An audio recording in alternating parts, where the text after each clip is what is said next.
Hello students, welcome back to my channel. Welcome back to another academic session. I hope के बाकी के academic sessions भी आपको अच्छे लगे हो, पसंद आए हो.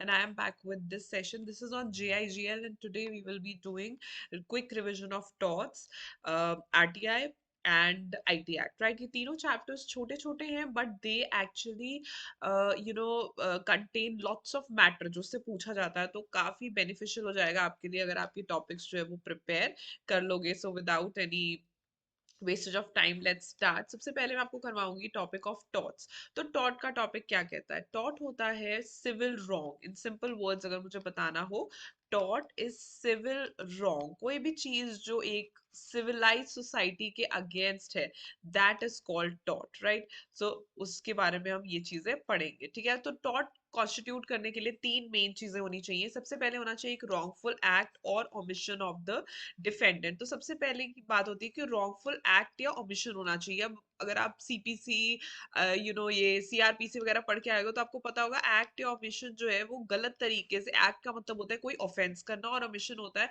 कोई सही चीज करना जो नहीं की. राइट? तो एक रॉन्गफुल एक्ट या ओमिशन किया सबसे पहले डिफेंडेंट ने, बट वहीं पे बात खत्म नहीं होती. सेकेंडली कई बार होता है ना कि कोई चीज हमें गलत लग रही है, राइट, लेकिन वो एक्चुअली में लीगली गलत नहीं है, लीगल डैमेज नहीं है, बट यहाँ पे लीगल डैमेज होना जरूरी है और फिर उस लीगल डैमेज के लिए लीगल रेमेडी होनी जरूरी है.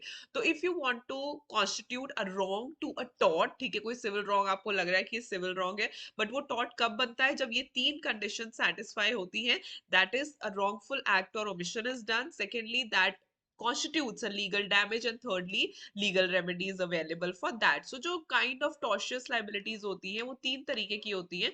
सबसे पहली होती है स्ट्रिक्ट और एब्सोल्यूट, दूसरी होती है विकेरियस और तीसरी होती है vicarious liability of the state. Strict या एब्सोल्यूट लाइबिलिटी जो होती है उस केस में, अब अगर हम लाइबिलिटी की बात करते हैं या अगर हम बात करते हैं किसी ऑफेंस की, तो एक चीज हम डिस्कस करते हैं कि मेंस रिया होता है. ठीक है? तो स्ट्रिक्ट लाइबिलिटी, एब्सोल्यूट लाइबिलिटी तब आती है जब हम ये नहीं देखते हैं कि प्लेंटिफ ने जो है इंटेंशन से किया या नेग्लिजेंस से किया. हम ये चीज नहीं देखते हैं. बस the defendant is held without fault. ठीक है? हम ये चीज जस्टिफाई करने में नहीं जाएंगे कि डिफेंडेंट ने इसलिए किया, उसलिए किया, उसका इंटेंशन क्या था, ये क्या था, वो क्या था. नहीं. अगर ऐसी कोई भी चीज होती है जो मैं आपको नीचे कैटेगरीज एक्सप्लेन करने वाली हूँ, दैट कॉन्स्टिट्यूट स्ट्रिक्ट और एब्सोल्यूट लाइबिलिटी. यानी कि इस केस में हम ये कंसिडर करते हैं that this person is liable for civil wrong. ठीक है? उस केस में हम ये डिफाइन नहीं करने जाएंगे कि मेंसरिया था या नहीं, इंटेंशन से था या नहीं, नेग्लिजेंस से था या नहीं. नहीं, डायरेक्टली हम इन कैटेगरीज में आ जाएंगे. सबसे पहली कैटेगरी आती है लाइबिलिटी फॉर इनएविटेबल एक्सीडेंट. कोई भी ऐसा एक्सीडेंट जो इनएविटेबली हो जाए. ठीक है? जिसका मतलब क्या हुआ? Liability raise by damage is done by escape of dangerous substances brought और kept by anyone upon his land.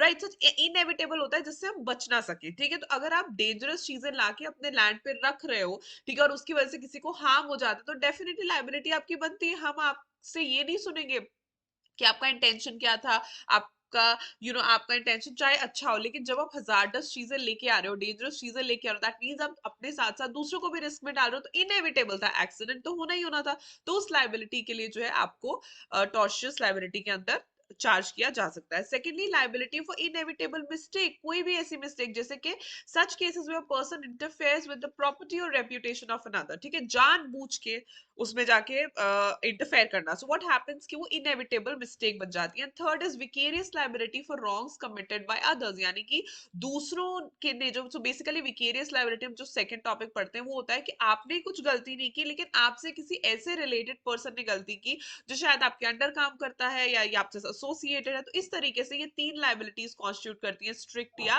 Absolute liability. Inevitable accident, inevitable mistake and vicarious liability by others. फिर आता है एक्सेप्शन. अब ऐसा नहीं है कि स्ट्रिक्ट लाइबिलिटी है तो उसकी एक्सेप्शन नहीं होंगी. ये चीजें हैं जहां पे हम एक्सेप्शन लेते हैं. यानी कि damage due to natural use of land. अब जैसे यहाँ पे ये जो केस जिसके बारे में स्ट्रिक्ट लाइबिलिटी डिस्कस होती है, उससे ऑपोजिट अगर कोई नेचुरल यू नो रिसोर्स है, ठीक है, जैसे कि पानी का कुआं है उसमें पानी ही जाएगा, ठीक है, वो ओवरफ्लो हो गया, आपका प्रॉपर्टी खराब होगी, तो आप दूसरे पर्सन को लायबल नहीं करोगे, बिकॉज वो already that purpose that the place already had a well, तो वो ओवरफ्लो हो गया, तो उसमें कोई दिक्कत नहीं है। लेकिन ऑन द अदर हैंड, अगर किसी की कोल माइंस है, ठीक है, और आप जो है जानबूझ के रेजर्वोयर बना रहे हो पानी का, जिसकी वजह से आप दूसरे को डैमेज, दूसरे को जो है डेंजर में लेके आ रहे हो, दैट इज रॉन्ग, ठीक है, वहां पे स्ट्रिक्ट लाइबिलिटी अराइज होगी। लेकिन अगर ऑलरेडी वहां पे वेल है, ऑलरेडी वहां पे पॉन्ड है, लेक है, तो उस टाइम पे आप उस पर्सन की लाइबिलिटी अराइज नहीं कर सकते, क्योंकि वो जो एक नेचुरल यूज ऑफ लैंड ही कर रहा है, उसकी वजह से डैमेज होता है, तो that is not a strict liability. Secondly, consent of the plaintiff, यानी कि प्लेंटिफ ऑफ और डिफेंडेंट जो है सीपीसी सीआरपीसी में आप पढ़ोगे, प्लेंटिफ होता है जो कंप्लेंट करता है, जो एप्लीकेशन प्रोवाइड करता है, और डिफेंडेंट होता है जो अपने आप को डिफेंड करता है। तो डिफेंडेंट के अगेंस्ट कंप्लेंट की जाती है, डिफेंडेंट बोलेगा मैंने तो इसे पूछ के ही किया था, ठीक है, प्लेंटिफ का कॉन्सेंट था मेरे पास, तो फिर अब किस बात की liability. Act of third party, दोनों की गलती नहीं है, ना प्लेंटिफ की ना डिफेंडेंट की, कोई थर्ड पार्टी ने आके वहां पे कोई सामान रख दिया।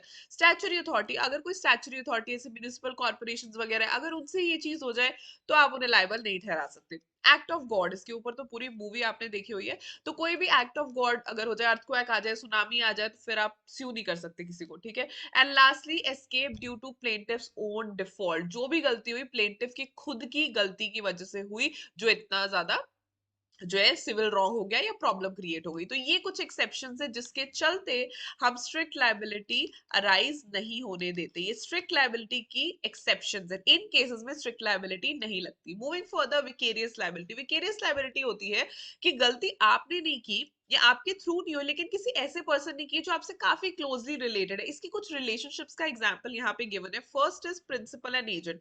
अगर कोई पर्सन प्रिंसिपल है और उसका एजेंट कोई गलती करता है, तो प्रिंसिपल भी ऑटोमेटिकली लायबल हो जाएगा। इसके पीछे बहुत सारे बातें आती हैं, जैसे क्या होता है कि कभी कभी लोग अपने आप को बचाने के लिए अपने थ्रू ना करके अपने एजेंट के थ्रू करवा देते हैं, ठीक है, कि चलो एजेंट को कौन पूछने वाला है, एजेंट को कौन क्या कहने वाला है, तो उस केस में विकेरियस लायबिलिटी काफी हेल्प करती है, because then vicarious liability helps us understand कि अगर एजेंट भी गलती करेगा तो भी प्रिंसिपल लायबल हो जाएगा। तो वो केसेस जहां पे एजेंट गलती करता है, प्रिंसिपल भी ऑटोमेटिकली लायबल हो जाता है। Second is partners. अब जो पार्टनर्स होते हैं पार्टनरशिप फॉर्म में, आपने कई जगह पे पढ़ा होगा, लिखा होता है ना, partners are jointly and severally liable, ठीक है। तो अगर चार पार्टनर्स है, उसमें से एक पार्टनर भी गलती करता है, तो बाकी भी उस गलती के लिए लायबल हो जाते हैं, राइट। ऐसा नहीं है कि अरे तो क्या हुआ, इसने गलती की, ही इज और she is associated with you. ये चीजें इस प्रिंसिपल के ऊपर बेस्ड है।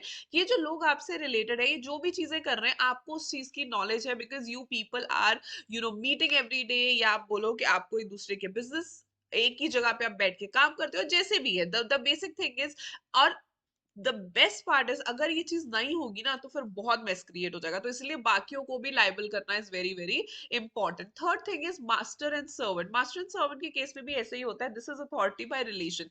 कि ये रिश्ता कैसा, अब सर्वेंट इन द वे, ये जो वर्ड यहाँ पे यूज किया, बेसिकली एम्प्लॉयर और एम्प्लॉय की रिलेशनशिप को दिखाया जाता है, राइट। तो their liabilities joint and several, तो ये चीजें इंपॉर्टेंट हो जाती हैं। अब अगर कोई गलती सर्वेंट करता है, तो मास्टर भी लायबल है when he is in the employment of that person. Then employer and independent contractor. अब आप बोलोगे कि इंडिपेंडेंट कॉन्ट्रैक्टर तो इंडिपेंडेंट होता है, बट कुछ केसेस में एम्प्लॉयर भी उसके लिए लायबल हो जाता है, जैसे वेयर एम्प्लॉयर इज लायबल। अब आप बोलोगे कि इंडिपेंडेंट कॉन्ट्रैक्टर के लिए भी एम्प्लॉयर लायबल होगा। हाँ, कुछ ऐसे सिनेरियोज है, तीन ऐसे पॉइंट्स हैं जहां पे इंडिपेंडेंट कॉन्ट्रैक्टर भी अगर कोई गलती करता है, सिविल रॉन्ग करता है, तो उसके लिए एम्प्लॉयर लायबल हो जाएगा। First is where when employer authorises him to commit a tort, ठीक है, जब एम्प्लॉयर ऑथराइज करता है कि आप ये टॉर्ट करो, मतलब गलत चीज करो। आप ये चीज अगर एम्प्लॉयर बोल दे कि हाँ भाई तुम ऐसा करो, यहाँ पे वेल नहीं है, तुम खड्डा खोद दो, पानी भर दो, ठीक है, फिर कल को अगर दूसरे का नुकसान होगा, तो they can sue the person ना, क्योंकि आपने उसे ऑथराइज किया ये चीज करने के लिए। Secondly, in torts of strict liability. Strict liability अगर आप अराइज हो जाती है, यानी कि इनेविटेबल मिस्टेक हो जाती है, इनेविटेबल एक्सीडेंट हो जाता है, उस केस में भी आएगा ही आएगा। And thirdly, negligence of independent contractor. देखो, at the end of the day, भले ही वो इंडिपेंडेंट कॉन्ट्रैक्टर है, लेकिन एम्प्लॉयर का कुछ हद तक तो आप अकाउंटेबिलिटी सेट करोगे ना। कुछ कुछ एक्सटेंड तक accountability is very very important, otherwise लोग मतलब दे बी वेरी वेरी डिफिकल्ट कि आप किस तरीके से लोगों को मैनेज करोगे एंड कंट्रोल करोगे, राइट। तो फर्स्टली, अगर वो खुद ही कमिट ऑथराइज कर देता है कि हाँ भाई कर लो। Secondly, torts of strict liability. And thirdly, negligence of independent contractor. Third है कहाँ पे वो लायबल नहीं होगा। अब कुछ ऐसे भी सिनेरियोज है जहाँ पे वो लायबल नहीं होगा, जैसे कि an employer is not liable for the tort of an independent contractor if he has taken care in the appointment of the contractor. उसने बोला है मैंने तो ध्यान से ये पॉइंट किया था, ठीक है, मैंने तो अच्छे से देखा था कि कैसे कैसे, अगर बाद में कोई चीज हो जाती है तो फिर I am not responsible. Employers are liable for collateral negligence, collateral होता है मिलजुल के, of their contractors in the course of his employment. तो ये चीज आपने देखनी है। जब क्वेश्चन आता है आप कैसे फाइंड आउट करोगे कि इंडिपेंडेंट कॉन्ट्रैक्टर के टॉर्ट के लिए एम्प्लॉयर लायबल है या नहीं, तो आपने ये चीज देखनी है कि कोलेटरल नेग्लिजेंस तो नहीं है, मिली भगत से तो नहीं कर रहे, अगर नहीं कर रहे then employer is not liable. Then liability for the acts of servants, जो बोला ही था, जो एम्प्लॉयमेंट में होते हैं, तो मास्टर सर्वेंट का रिलेशनशिप बेसिकली वही एम्प्लॉयमेंट वाला है। An act is deemed to be done up in the course of employment. Servant के केस में ये नहीं है कि अगर वो घर में मर्डर करके आता है तो उस केस में आप मास्टर को वो नहीं कर दोगे, आई वुड से लाइबल नहीं कर दोगे। तो वो लाइबिलिटी अराइज करने के लिए should be held in the course of employment. और in the course of employment का मतलब क्या हुआ? a wrongful act authorized by the employer, employer ने बोला तुम ये चीज करो, a wrongful and unauthorized mode of doing some authorized by the employer। ठीक है, तो पहली बात है कि एक्ट ही गलत था, ठीक है, लेकिन ऑथोराइज बाय एम्प्लॉय। तो सेकेंडली जो चीज कर रहे हो वो ठीक है लेकिन तरीका गलत है, मोड गलत है। फॉर एग्जाम्पल कोई चीज हमें इंपोर्ट करानी है लेकिन वो इंपोर्ट कराने के बजाय आप स्मगल कराने लग जाओ, ठीक है, तो दैट इज रॉन्ग। तो ये दो चीजें हैं जो आपने ध्यान देनी है। So these were the vicarious liability. इसी तरीके से विकेरियस लाइबिलिटी ऑफ स्टेट भी अराइज होती है। अब आता है मेन बात, टॉर्ट्स और wrongs to personal safety and freedom, right. Personal safety and freedom से रिलेटेड कुछ ऐसे टॉर्ट्स हैं, रॉन्ग्स हैं हमारी सोसाइटी में जो नहीं होने चाहिए, और अगर ये चीजें होती हैं तो डेफिनेटली आप केस फाइल कर सकते हो। सबसे पहले है बैटरी।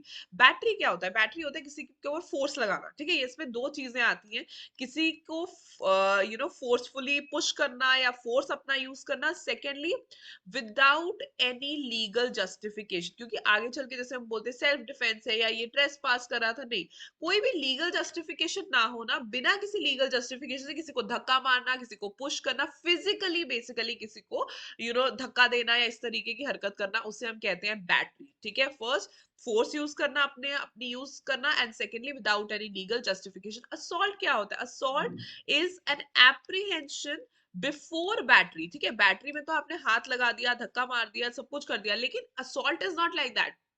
असॉल्ट होता है किसी के दिमाग में एप्रीहेंशन क्रिएट करना, ठीक है, किसी के पास पास जाना, टच नहीं करना, but just creating an apprehension that that person is going to commit battery. तो बैटरी से पहले जो चीज होती है उसे हम कहते हैं असॉल्ट, ठीक है। बैटरी में तो आपने टच कर ही दिया या फोर्स कर ही दिया, लेकिन अगर मैं बात करूं असॉल्ट की, असॉल्ट होता है कि आप एक मतलब किसी इंसान के दिमाग में ऐसा डर बिठा रहे हो कि I am moving towards you, I am going to touch you, or I'm going to do anything like something with you, right? तो उसे हम कहते हैं assault। bodily harm, bodily harm तो बस physically किसी को मारना, टच करना, मतलब धक्का वक्का मारना, that is called bodily harm। false imprisonment, किसी के अगेंस्ट झूठी कंप्लेंट करना जिसकी वजह से झूठी उसको imprisonment हो जाए। malicious prosecution, किसी के अगेंस्ट अगेन वही चीजें करना कि उसका प्रोसिक्यूशन जो है वो malicious हो जाए।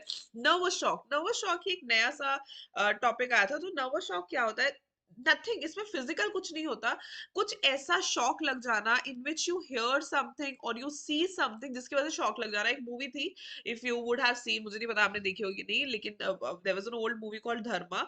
तो उसमें the heroine when she sees something very shocking तो उसकी आवाज चली जाती है। So that is also a टॉट, that is nervous shock. Nervous जब कुछ ऐसा सुन लेना, कुछ ऐसा देख लेना जिसकी वजह से आपको सदमा, हाँ इन हिंदी ये वर्ड यूज किया जा सकता है कि सदमा लग जाना किसी चीज का वो। And then defamation during anybody's reputation, ये सारी चीजें जो है वो टॉट relating to personal safety and freedom में, ये सारे टॉट्स जो आते हैं मैंने आगे एक्सप्लेन भी कर दिए, तो इस तरीके से आपको याद रह जाएगा।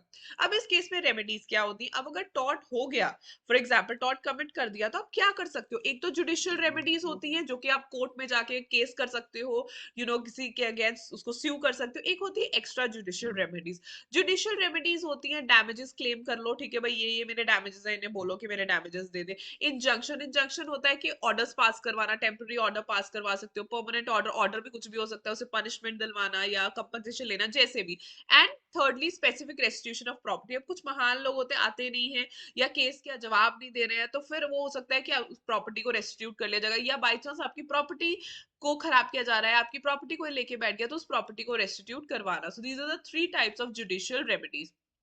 यहाँ पे ना ये इंपॉर्टेंट नहीं है, इस पोर्शन में ये इंपॉर्टेंट है, एक्स्ट्रा जुडिशियल रेमेडीज। अब कहीं ना कहीं कोर्ट से हमारा जुडिशियल सिस्टम कहता है कि ये क्रिमिनल रॉन्ग नहीं है, ठीक है, it's a civil wrong. Civil wrong को ऐसा करो, अपने आप से सुलझाने की पहले कोशिश करो हमारे पास आने से पहले, because already civil sorry already criminal cases इतने पड़े हुए हैं कि वही सॉल्व हो जाए बहुत है, ठीक है। तो यहाँ पे एक्स्ट्रा जुडिशियल रेमेडीज में सबसे पहले आता है सेल्फ डिफेंस, यानी कि अगर आपके साथ कोई असॉल्ट करने की कोशिश कर रहा है, कोई बैटरी करने की कोशिश कर रहा है, धक्का मारो उसको, राइट, बट रीजनेबल फोर्स, ठीक है, ऐसा नहीं कि उसको मतलब इतनी बुरी तरीके से पीटने लग जा रहा है, reasonable force to protect yourself. अगर आप अपने आप को बचाने के लिए रीजनेबल फोर्स लगाते हो, it's totally allowed and it's extra judicial remedy. Of course हम वेट थोड़ी करेंगे कि ये सिविल रॉन्ग कर देगा फिर हम कोर्ट में जाएंगे। You can definitely save yourself by self defence. Second is prevention of trespass. Trespass तो कोई आपकी प्रॉपर्टी में घुस गया, फॉर एग्जांपल कोई आपके घर में घुस गया, आप रीजनेबल फोर्स से उसे निकाल सकते हो, ठीक है। पहले तो आप बोलो नहीं मानता है तो आप उसे पुश करके घर से बाहर निकाल सकते हो। Re entry on land. अब यहाँ पे क्या हुआ, किसी पर्सन ने रॉन्गफुली डिस्पोज ऑफ कर दी लैंड, ठीक है, गलती से कर दिया, रॉन्गफुली कर दिया, वो वापस ले सकता है अपनी property in a peaceful and reasonable manner. Again वही चीज आ जाती है कि कोर्ट कहता है कि ये सिविल रॉन्ग है, ऐसा करो, जाओ बातचीत करो, हो सकता है कि आपको कोर्ट्स में आना ही ना पड़े, ठीक है, बिकॉज जुडिशियल डिसीजंस में ऐसा नहीं होता आज गए और कल केस डिसाइड हो गया। तो दे एक्चुअली प्रमोट कि आप अपने एंड से इसको रिजॉल्व करने की कोशिश करो। Recaption of goods. Now it is neither a crime nor a टॉट for a person entitled to possession of chattel to take it either peacefully, ठीक है, मतलब वही चीज है, किसी ने रॉन्गफुली डिटेन कर लिया, आप पहले जाके उससे बात करो कि प्लीज इसे वापस कर दो, मेरा है या जो भी है। Abatement of nuisance. अगर आपके एरिया में न्यूसेंस हो रहा है तो उसे आप किस तरीके से खत्म कर सकते हो, अबेट कर सकते हो। जैसे यहाँ पे बड़ा अच्छा एग्जाम्पल दिया कि फॉर एग्जाम्पल आपके नेबर के घर से कोई ट्री आपके घर में आ रहा है, ठीक है, उसकी ब्रांचेस आ रही, आपको नहीं पसंद, ठीक है, आप क्या करो, आप उसको कट करवाना चाहते हो, सबसे पहले आप उसे नोटिस सर्व करवा दो, ठीक है, कि आप इसको कट करवा लो, आप ही इसको कट करवा लो, ठीक है। सेकेंडली आपने जो है लड़ाइयां नहीं डलवानी अपने उसमें सोसाइटी में। So the best part is use the least mischievous method and lastly avoiding unnecessary damage. ऐसा ना हो एक ब्रांच काटने के चक्कर में और ज्यादा लड़ाइयां हो जाए, right. So use it to your advantage, लेकिन कोशिश करो कि अपने आप से उसे निपटा सको। And lastly distress damage fees it. अगर कोई गुड्स आपके एरिया में रख के चला जाए, अपने कैटल आपके एरिया में भेज दे, आप उनको अंदर डिटेन करके उसको बोल सकते हो पहले से कंपनसेट कर, फिर ले जा अपना सामान, ठीक है, because court at the and कोई नहीं जाना चाहता। सो दे से कि आप अगर कोई सिविल रॉन्ग होता है इसको एक्स्ट्रा जुडिशियल रेमेडी से रिजॉल्व कर लो, ठीक है। अब यहाँ तक है law of torts, right, till here we have discuss law of torts, और ये बहुत स्कोरिंग चैप्टर है, एक एक टॉपिक इतना लेंदी भी नहीं है, but it will help you retain marks.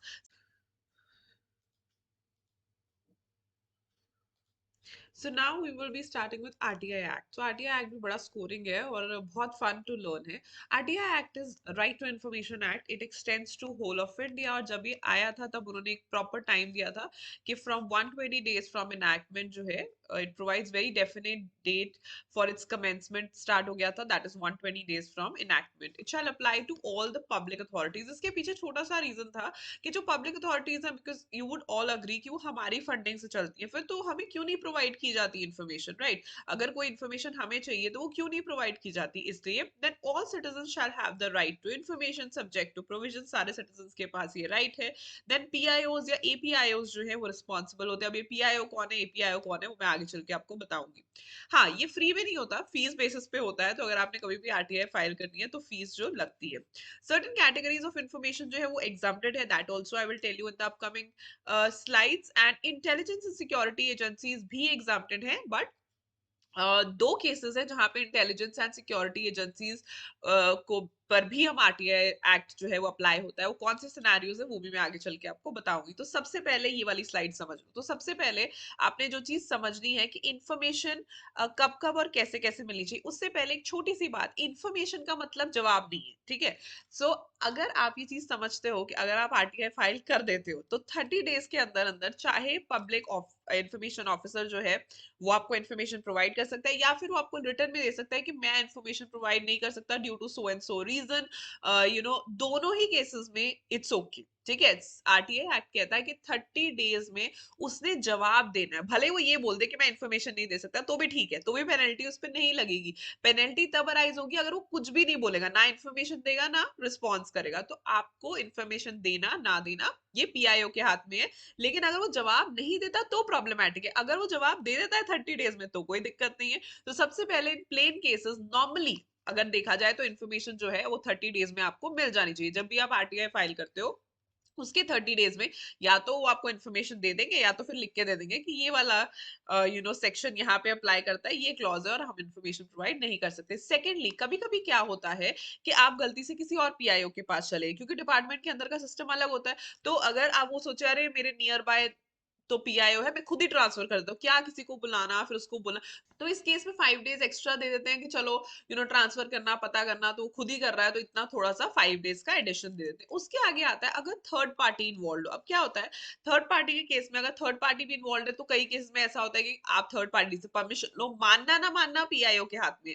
लेकिन थर्ड पार्टी के केस में 40 डेज यानी कि एडिशनल 10 डेज और दे देते हैं। But there is one exception to it. अगर केस जो है या इंफॉर्मेशन जो है वो किसी की लाइफ किसी की लिबर्टी से इन्वॉल्व है, तो जो इन्फॉर्मेशन है वो 48 आवर्स में आ जानी चाहिए। मेजरली जैसे हॉस्पिटल्स की इन्फॉर्मेशन होती हैं, वो सारी जो चीजें उसके लिए आरटीआई आता है। तो 48 आवर्स में अगर किसी की लाइफ इन्वॉल्व है या फिर लिबर्टी इन्वॉल्व है तो 48 आवर्स में हो जानी चाहिए। सो ये सारा चार्ट आपको अच्छे से आना चाहिए। नॉर्मल सिचुएशन में 30 डेज, अगर कोई नियरेस्ट पीआईओ के पास चला जाता है या असिस्टेंट पीआईओ के पास चला जाता है तो 35 डेज। अगर थर्ड पार्टी इन्वॉल्व है तो 40 डेज, और अगर लाइफ और लिबर्टी इन्वॉल्व है तो 48 आवर्स में डिसीजन आ जाना चाहिए। अब कौन से ऐसे प्लेटफॉर्म्स हैं, कौन से ऐसे एरियाज है जो कि एग्जाम्प्ट फ्रॉम डिस्क्लोजर है, जिन्हें एग्जाम्प्ट नहीं किया जा सकता। तो फर्स्ट जिन्हें डिस्क्लोज नहीं किया जा सकता, first is disclosure of prejudicially affecting कोई भी ऐसी इंफॉर्मेशन जो इंडिया की सोवरेनिटी को, इंटीग्रिटी को, security, strategic, scientific, economic interest को इफेक्ट करती ऐसी किसी भी इंफॉर्मेशन को आरटीआई के अंडर नहीं मांगा जा सकता। एक्सप्रेसली फॉरबिडन बाय कोर्ट और ट्रिब्यूनल, अगर कोर्ट या ट्रिब्यूनल ने लिख के दिया है कि भाई ये इन्फॉर्मेशन आपने नहीं देनी, एक्सप्रेसली फॉरबिडन। एक्सप्रेसली होता है लिख के प्रोवाइड करना। तो अगर कोई कोर्ट या ट्रिब्यूनल कहता है कि ये इन्फॉर्मेशन प्रोवाइड नहीं करनी तो वो आप आरटीआई के अंदर नहीं मांग सकते। Thirdly breach of privilege of parliament of state legislature, कोई भी ऐसी इन्फॉर्मेशन जिससे पार्लियामेंट की प्रिविलेज खराब होती है या स्टेट लेजिस्लेचर खराब होती है, you can't ask. Harming comparative position, आप किसी से पूछ लो कि भाई अपना कंपेरेटिव फॉर्मूला बता दो, ठीक है, कुछ ऐसा बता दो जो किसी का सीक्रेट होता है, ठीक है, किसी भी इंडस्ट्री का, तो उस तरीके से आप नहीं कर सकते। किसी का कंपेटिटिव पोजीशन जिसकी वजह से कोई ट्रेड सीक्रेट्स हैं, कोई कमर्शियल कॉन्फिडेंस है, कोई आईपी है, वो आप नहीं मांग सकते हो। कॉन्फिडेंस फ्रॉम थर्ड पार्टी, जैसे फॉरेन गवर्नमेंट है, ठीक है, उनकी कॉन्फिडेंशियल चीजें आपके पास है, इन्फॉर्मेशन आपके पास है, वो आप नहीं मांग सकते। डिस्क्लोजर एंडेंजरिंग लाइफ और फिजिकल सेफ्टी, कोई भी ऐसी बात जो डिस्क्लोज करने से किसी की लाइफ डेंजर में जा सकती है, फिजिकल सेफ्टी हार्म होती है, वो आपने नहीं करना। Impede the process of investigation और apprehension of prosecution, for example किसी के ऊपर कोई केस चल रहा है और उनके ऊपर जो है इन्वेस्टिगेशन चल रही है, प्रोसिक्यूशन चल रहा है, कोई ऐसी इंफॉर्मेशन सीख करना जिससे वो प्रोसेस रुक जाए, जिससे वो प्रोसेस इंटरफेयर हो जाए, मतलब जानबूझ के ऐसी चीजें करना। कई लोग होते हैं, मतलब ऑब्वियसली जो डिफेंडेंट होगा वो तो अपने आप को बचाने के लिए कुछ भी करेगा, तो ऐसी चीज करना। कैबिनेट पेपर्स नहीं मांग सकते। कैबिनेट पेपर्स में records of deliberations of council of ministers भी होता है, सेक्रेटरीज एंड अदर ऑफिसर्स भी होता है। कैबिनेट पेपर्स आप नहीं मांग सकते हो। तो ये कुछ एग्जाम्पशंस हैं। इसके आप टॉपिक्स लर्न कर लोगे तो आई थिंक आप आराम से इसको लिख सकते हो, बिकॉज इतनी तो इजीली आपको समझ होगी कि कैसे कैसे क्या क्या लिखना है, राइट। सिंपल जो बेसिक चीजें हैं तो मैं आपको दोबारा बता देती हूँ। Firstly it's disclosure that is prejudicially affecting any integrity sovereignty of India expressly forbidden by court और ट्रिब्यूनल, ब्रीच और privilege of breach of privilege of parliament or state legislature, harming competitive position, confidence from a third party, disclosure endangering life or physical safety, impede the process of investigation or apprehension or prosecution, then cabinet papers. Term of office of conditions of service of CIC, CIC यानी कि central information commission और state information commission का मोर और less बिल्कुल same है। तो आप एक का लर्न कर लोगे तो दूसरे का ऑटोमेटिकली लर्न हो जाएगा। सबसे पहले he shall hold the office for such term prescribed and not eligible for reappointment, जो चीफ इंफॉर्मेशन कमिश्नर होता है he is not eligible for reappointment। इसकी मैक्सिमम एज है 65 इयर्स, ठीक है, 65 इयर्स। उसके बाद एवरी, ये तो चीफ हो गया, उसके बाद जो इंफॉर्मेशन कमीशन है वो होल्ड करेगा जब तक वो बोलेंगे till he attains the age of 65 years whichever is earlier and shall not be eligible for reappointment of information commissioner। information commissioner की reappointment के लिए वो नहीं आएगा। provided that every information commission shall on vacating his office be eligible for the appointment of chief. Of course कुछ जो junior है वो सीनियर की पोजीशन के लिए एलिजिबल हो जाएगा ना, तो जो चीफ इंफॉर्मेशन कमिश्नर है वो कहते हैं कि एलिजिबल नहीं है रीअपॉइंटमेंट के लिए, लेकिन जो उसके नीचे आता है इंफॉर्मेशन कमिश्नर है, वो जब उसका इंफॉर्मेशन कमीशन का टेन्योर खत्म हो जाएगा तब वो एलिजिबल हो जाएगा चीफ इंफॉर्मेशन कमीशन के लिए, प्रोवाइडेड कि उसका जो टेन्योर है as chief information commissioner plus information commissioner दोनों मिला के 5 ईयर्स से ज्यादा का नहीं होना चाहिए, ठीक है, दोनों मिला के उन्होंने बोला कि 5 ईयर्स से ज्यादा का नहीं होना चाहिए। Then the chief information commissioner या information commissioner they shall enter upon subscribe before the president appointed on oath. हाँ, इनको जो ओथ या एफर्मेशन पे रखा जाता है, कौन करवाता है इनकी oath? President. Chief information commission या इंफॉर्मेशन कमीशन बाय राइटिंग, हाँ, अगर वो रिजाइन करना चाहते हो प्रेसिडेंट को बोल के रिजाइन कर ले सकते हैं। उनकी सैलरीज अलाउंसेस जो है वो सेंट्रल गवर्नमेंट डिसाइड करता है and central government shell provide CIC and IC. अच्छा, अब ये नहीं होता कि एक पर्सन बैठा है तो वही सब कुछ करता है, इनकी पूरी टीम होती है, तो सेंट्रल गवर्नमेंट इन्हें ऑफिसर्स और जो भी इंप्लॉइज की जरूरत इन्हें है वो सब प्रोवाइड करती है। इसी तरीके से होता है एसआईसी। एसआईसी में भी मोर और लेस सेम है कि एक स्टेट चीफ कमिश्नर होता है, बाकी स्टेट इंफॉर्मेशन कमिश्नर्स होते हैं। State Chief Commissioner again not eligible for reappointment और maximum age है 65 years. Information Commissioner का same है 65 years है, जब तक भी वो hold करता है whichever is earlier. He is not eligible for reappointment for the same Information Commissioner job post, लेकिन स्टेट इंफॉर्मेशन कमिश्नर के लिए वो एलिजिबल हो जाएगा। और पिछली बार की तरह यहाँ भी सेम है कि state information commissioner plus information commissioner का जो टोटल टेन्योर है वो 5 ईयर से ज्यादा नहीं होना चाहिए।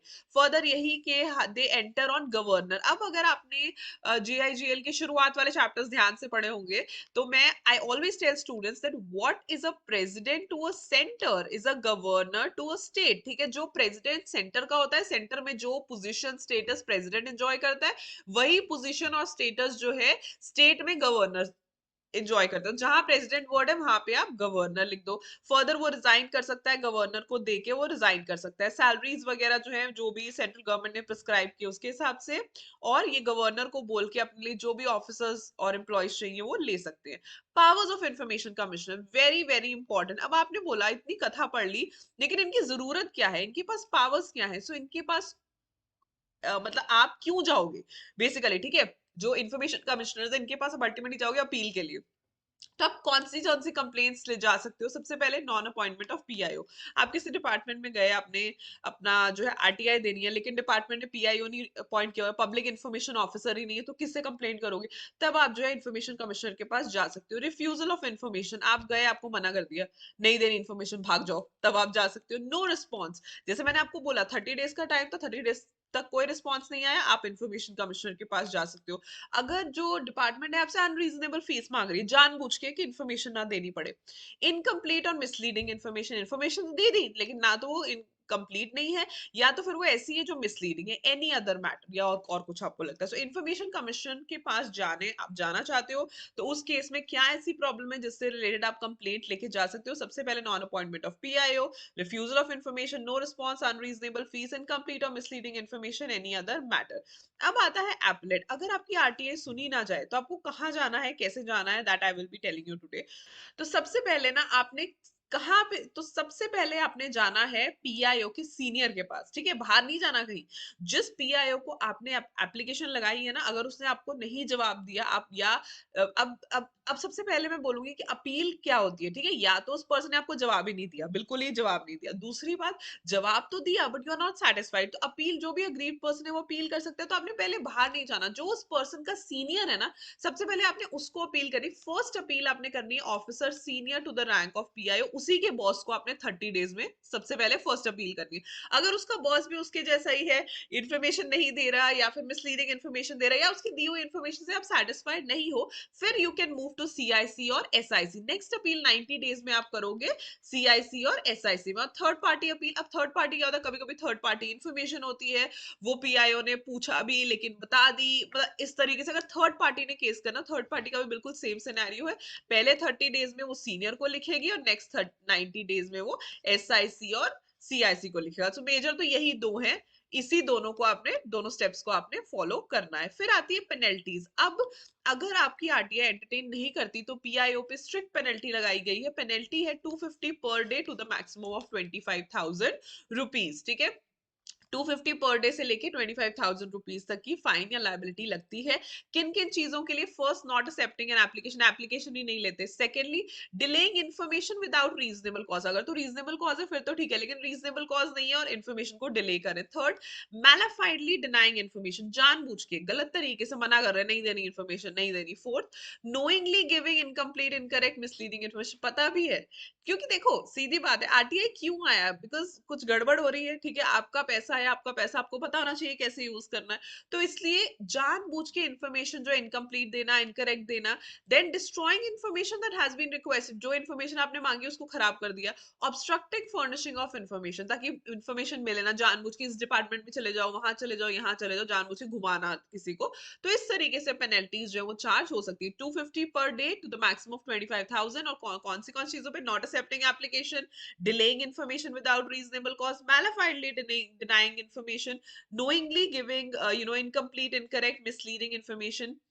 destroying information that has been requested, and obstructing furnishing of information in any manner। तो ये चीजें आपने बहुत ध्यान से देखनी है। अब रोल ऑफ सेंट्रल या स्टेट गवर्नमेंट क्या है, ये भी एक इंपॉर्टेंट टॉपिक है, इस पे क्वेश्चंस एक्सपेक्टेड होते हैं। सो सेंट्रल या स्टेट गवर्नमेंट भी अपना रोल क्या अच्छे से निभा रही है, बिल्कुल। आरटीआई की जो चीज है ना, बीइंग एजुकेटेड पीपल, हमें फिर भी पता होगा, आपको इसीलिए पढ़ाया जाता है काफी लोगों को, लेकिन काफी ऐसे लोग हैं जो ऐसे एरिया से आते हैं जिन्हें बेचारों को पता ही नहीं आरटीआई होता क्या है, राइट? तो उन्हें कैसे अवेयर किया जाए? उनके लिए सबसे पहले सेंट्रल गवर्नमेंट या स्टेट गवर्नमेंट एजुकेशनल प्रोग्राम्स करवाती है to advance the understanding in of the public. अब नॉर्मल लोगों को भी देखोगे, शायद अब तो खैर लोगों को काफी पता चल गया, बट पहले जब ये नया था तो लोगों को नहीं पता होता। तो पहली बात, एजुकेशनल प्रोग्राम्स डेवलप कराओ, ऑर्गेनाइज कराओ, ताकि लोगों को पता चल सके। सेकेंडली, एनकरेज पब्लिक अथॉरिटीज खुद आगे बढ़ के, आई ऑल्सो नो कुछ कई लाइक स्टेट गवर्नमेंट्स हैं जो जो पब्लिक अथॉरिटीज हैं, जो यानी कि गवर्नमेंट डिपार्टमेंट्स हैं, उनके लोग आगे जाते हैं, विलेजेस में जाते हैं या बैकवर्ड एरियाज में जाते हैं, और लोगों को आरटीआई के बारे में बताते हैं कि अगर उन्हें कोई इन्फॉर्मेशन लेनी है तो वो कैसे ले सकते हैं। Thirdly, promote timely and effective dissemination of accurate information by public authorities, उन्हें भी कहना कि अगर आपसे कोई इन्फॉर्मेशन मांग रहा है तो उसे दो, उसे चीज को खत्म करो, राइट?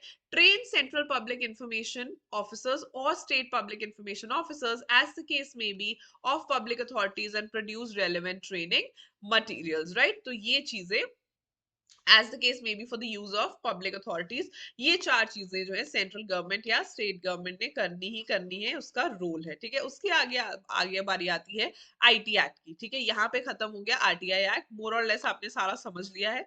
आरटीआई एक्ट के केस में क्या होता है? आरटीआई एक्ट जो है वो कुछ, ये तो आरटीआई एक्ट हो गया, ठीक है। IT act starts with the topic कि कौन से ऐसे डॉक्यूमेंट्स है सबसे पहले तो जिसके ऊपर आईटी एक्ट नहीं लगता, ठीक है।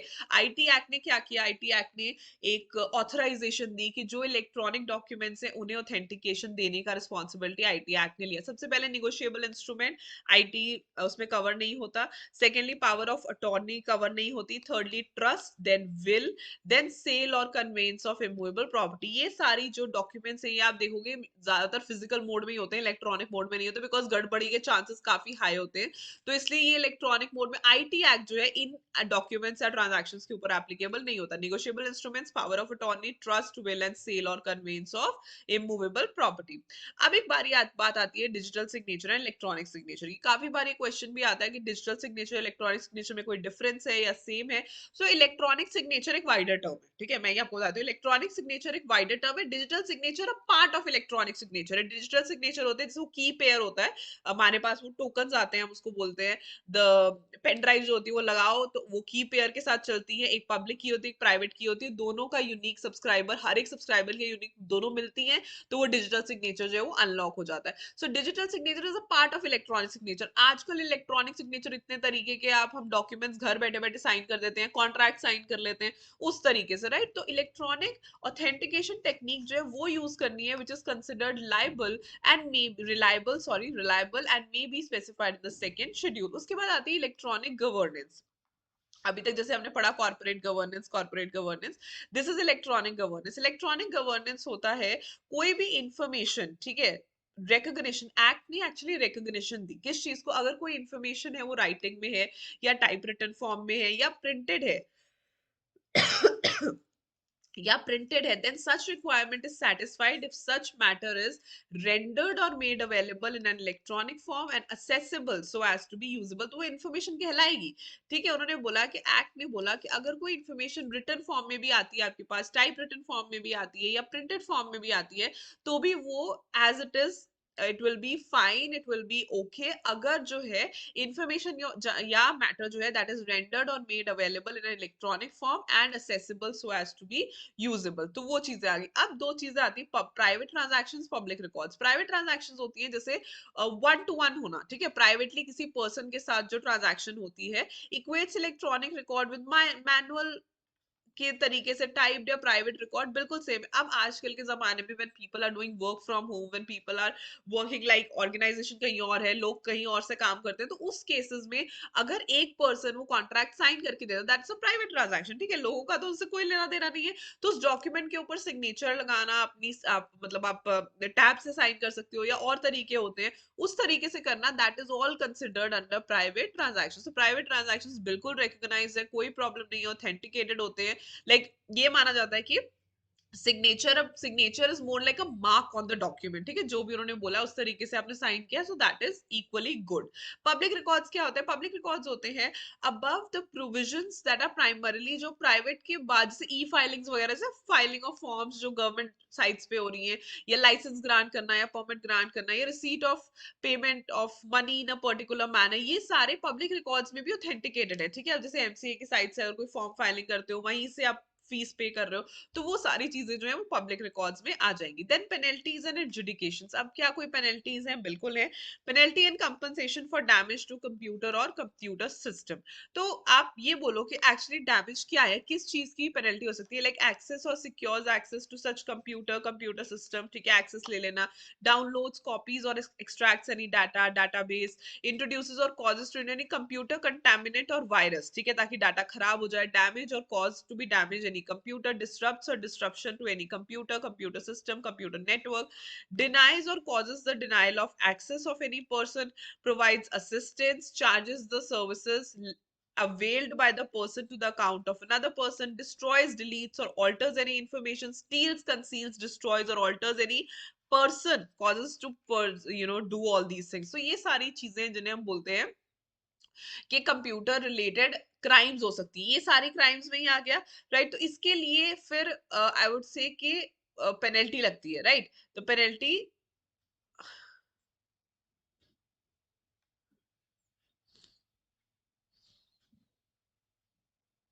हाँ, ये जो पर्सन है they all shall be liable to pay damages by way of compensation. जिसका जितना नुकसान हुआ है, ये जो भी ये चीजें करता है, वायरस इंट्रोड्यूस कर रहा है, कंटेमिनेशन कर रहा है, ऑल्टर कर रहा है डाटा, कोई एक्सेस दे रहा है, एक्सेस रोक रहा है, वो सारा जो है कंपनसेशन देगा। Compensation for failure to protect data. तो ऐसी कौन सी कंपनसेशन है अगर आप डाटा को प्रोटेक्ट नहीं कर पाए? अब आप देखोगे कि आपका पर्सनल डाटा कितनी साइट्स के ऊपर सेव्ड होता है, कितनी जगह के ऊपर अपना personal data, sensitive personal data, अगर कोई ऑर्गेनाइजेशन उसे नहीं वो कर पाती, right, where a body corporate, कोई बॉडी कॉर्पोरेट है possessing, dealing or handling any sensitive personal data or information in a computer source which it owns, controls or operates, is negligent in implementing proper security, नहीं ली और वो leak out हो गया। Body corporate यहाँ पे मतलब इसमें कंपनी तो आएगी, firm, sole proprietorship, other association, ये सारी चीजें आएंगी। ठीक है, कंपनी भी आएगी, प्लस फर्म भी आएगी, प्लस सोल प्रोप्राइटरशिप भी आएगी, प्लस अदर एसोसिएशन भी आएगी।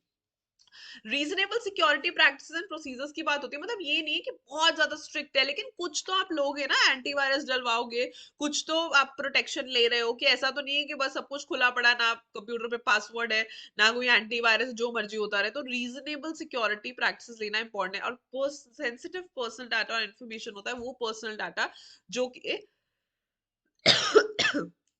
वो personal data that is like very private, right, बहुत सेंसिटिव है, जो कि मिसयूज करके किसी को हार्म किया जा सकता है, तो उस केसेस में कंपनसेशन बॉडी कॉर्पोरेट को प्रोवाइड करनी पड़ेगी। पेनल्टी, हाँ, this is important, penalty for failure of information. अगर कोई person who is required under this act और रूल्स, अगर he fails to furnish any document, return or report to controller, or the certifying authority fails to furnish the same, he shall be liable with the penalty not exceeding 1,50,000 rupees अगर वो document या return या report controller या certifying authority को furnish नहीं करता. Secondly, file any return or furnish any information, books or other documents within the time specified therefore in the regulations. Fail मतलब बोला है कि ये फाइल करना है, ये फर्निश करनी है, वो नहीं की, fails to file so and so, then he shall be, यानी कि एज पर रेगुलेशन उसे करना था, उसने नहीं किया, then he shall be liable for the penalty not exceeding 5,000 per day till the this continues. Maintain books of accounts और records, fails to maintain मतलब बनानी थी नहीं बनाई तो पेनल्टी लगेगी 10,000 पर डे. ठीक है, इस तरीके से आपने तीनों जो है वो याद रखनी है. Then comes appellate tribunal. अब आपने जाना कहाँ है, एपेलेट ट्रिब्यूनल यहाँ पे है the telecom disputes settlement and appellate tribunal established under section 4 of the telecom regulatory authority shall on the commencement of the Finance Act be the appellate tribunal for the purposes of this act also, and the appellate tribunal shall exercise the jurisdiction powers authority. ये है telecom dispute settlement and appellate tribunal. The central government specify by modification matters वगैरह जो वो ले सकता है. तो कोई भी पर्सन अग्रीव्ड है अगर कंट्रोलर ऑफ सर्टिफाइंग अथॉरिटी से, तो वो 45 डेज में जो है वो एपेलेट ट्रिब्यूनल को अपील कर सकता है. अगर वो एपेलेट ट्रिब्यूनल से भी खुश नहीं है तो 60 डेज में तो हाई कोर्ट में जा सकता है. राइट, यानी कि पहले कंट्रोलर के पास जाएगा, अगर वो कंट्रोलर से अग्रीव्ड है तो वो एपेलेट ट्रिब्यूनल को अपील करेगा विद इन 45 डेज. अगर एपेलेट ट्रिब्यूनल से भी खुश नहीं है तो फिर 60 डेज में फर्दर अपील करेगा हाई कोर्ट को. ठीक है, अब कंप्यूटर रिलेटेड ऑफेंसेस एक्चुअली होते क्या है. नॉर्मली आपको पता होगा फ्रॉड्स वगैरह होना कंप्यूटर रिलेटेड, वो क्या होते हैं कैसे होते हैं, and which may extend to 5. इसमें सजा कितनी होती है अगर डिसऑनेस्टली या फ्रॉडुलेंटली आप कोई भी पनिश ऐसा करते हो, राइट, कंप्यूटर रिलेटेड ऑफेंस होता है तो which may extend to 3 years imprisonment और fine which may extend to 5 lakh और बोथ. ठीक है, दोनों भी हो सकते हैं. कैसे हो सकते हैं, जैसे dishonestly receiving stolen computer resource, identity theft करना, चीटिंग बाय पर्सनल, फोन करके मैं बैंक से बोल रही हूँ मैं ये कर रही हूँ कुछ ऐसा कुछ करना, violation of privacy, cyber terrorism करना, डराना धमकाना, सेक्सुअली एक्सप्लिसिट एक्ट्स करना, depicting children in sexually explicit act, misrepresentation करना, breach of confidentiality and privacy, disclosure of information and breach of lawful contract, publishing electronic signature false. ठीक है, ये सारे जो ऑफेंसेस है जिसमें ये सजा हो सकती है. अब ये इंपॉर्टेंट टॉपिक एक आता है liability of network service providers. ये आपको काफी यूजफुल भी लगेगा क्योंकि इस चीज को आप यूज करते हो. अब जब Amazon ये सारी एप्स वगैरह यूज करते हैं, मिंत्रा वगैरह, तो ये इंटरमीडियरीज हैं, राइट. ये कोई अपने दुकान पे तो लेके बैठे नहीं है. ये इनको हम ऑर्डर करते हैं, ये फर्दर शॉप पे बोलते हैं या जहां से भी सामान आता है वो शॉप हमें भेजती है. So they are just the intermediaries और इनके पास हमारा कितना सारा डाटा पड़ा होता है. ठीक है, हमारी जितनी भी प्राइवेट रिकॉर्ड्स होते हैं, इलेक्ट्रॉनिक रिकॉर्ड्स होते हैं, इनके पास होते हैं. सो इंटरमीडियरी होता है on behalf of another person जो ट्रांसमिट करता है डाटा. इसमें टेलीकॉम सर्विस प्रोवाइडर्स आते हैं, network service provider, internet service provider, web hosting services, search engine, online payment sites, online auction site, online market places, cyber cafe, सब आता है. In his capacity as an intermediary, a network service provider may have to handle matter which may contravene the act. So avoid. अब हो सकता है कल को कोई प्रॉब्लम आ जाए, कल को कोई फ्रॉड हो जाए. So this act declares no network service provider shall be liable under this rule or regulation made then for any third party information or data made available by him if he proves that the offense or contravention was committed without his knowledge or that he has exercised all due diligence to prevent the commission of such offense or contravention. मतलब ऐसा नहीं है on the face of it आप जाके बस उनको liable ठहरा दोगे और आप बोलोगे भाई तू you are behind the bars या अपना establish कर दोगे, ऐसा कुछ नहीं होगा. तो वो कहते हैं कि डायरेक्टली आप नहीं कर सकते कोई भी थर्ड पार्टी, क्योंकि थर्ड पार्टी इन्फॉर्मेशन उनके पास पड़ी होती है.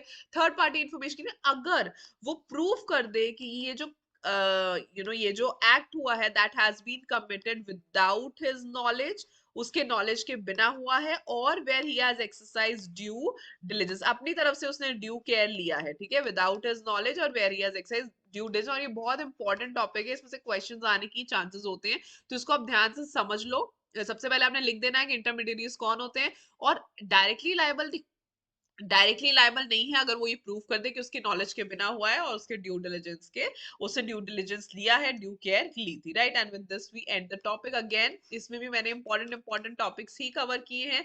बाकी आई अज्यूम कि आप अपने एंड पे जरूर कवर करोगे। ये जो जेआईजीएल के 3 टॉपिक्स हैं, लेकिन ये बहुत स्कोरिंग है, so they will help you score well in your JIGL exams also. और कोई वीडियो अगर आप रिक्वेस्ट करना चाहते हो तो आप कमेंट सेक्शन में मुझे बता सकते हो। I see you tomorrow with another video. Channel को सब्सक्राइब नहीं किया है तो कर लो, as I'm coming up with more and more information and educational videos for all of you for June 2023 also। और मैंने अपना जो रेगुलर बैच है वो भी अनाउंस कर दिया है जून 2023 के लिए। अगर आप उस पर वीडियो भी है एंड उसकी जो डिटेल्स है वो कम्युनिटी में भी पड़े हैं, so do check that out. Description में आपको उसका डिस्क्रिप्शन में भी आपको उसकी डिटेल्स जो है वो मिल जाएंगी। So do check that out. I will see you tomorrow with another video. Bye bye.